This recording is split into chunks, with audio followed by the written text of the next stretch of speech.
தமிழ்நாட்டுல இருமொழி கொள்கை வர்சஸ் மும்மொழி கொள்கை அப்படிங்கிற பிரச்சனை எவ்வளவு தீவிரமா மாநில அரசுக்கும் மத்திய அரசுக்கும் இடையே நடந்துகிட்டு இருக்கு அப்படிங்கறது நம்ம எல்லாருக்குமே தெரியும். இந்த தருணத்துலதான் தாவேகா தலைவர் விஜய் கொடுப்பது அவர்கள் கடமை, வாங்குவது நம் உரிமை, இவங்க 2 பேரும் சேர்ந்து டிராமா பண்றாங்க அப்படின்னு ஒரு மேடையில பேசியிருந்தாரு. விஜயோடைய இந்த பேச்ச கிளியரா போஸ்ட்மார்ட்டம் பண்ணி விஜய டோட்டலா எக்ஸ்போஸ் பண்ணியிருக்கிறாரு மூத்த பத்திரிகையாளர் திரு ஜென்ராம். அவர் ஒரு டிபேட்ல பேசின விஷயம் தான் இன்னைக்கு வைரல் ஆயிட்டு இருக்கு, பாருங்க.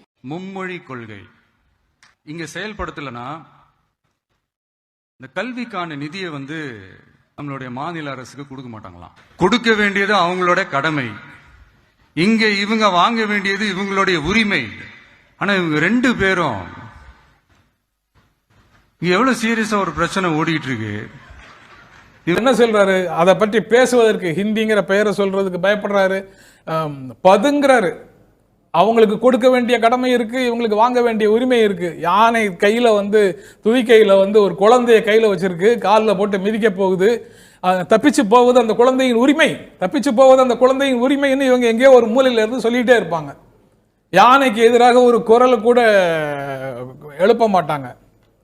இவங்க அது யானையை எதிர்க்கிறார்கள்னு எல்லாரையும் நம்ப சொல்றாங்க. सुल्तान, अबे रुक! सुल्तान, क्या कर रहा है? अबे लगता है, अबे लग रहा है, छोड़, अबे क्या बोलते हैं उनको? अरे नो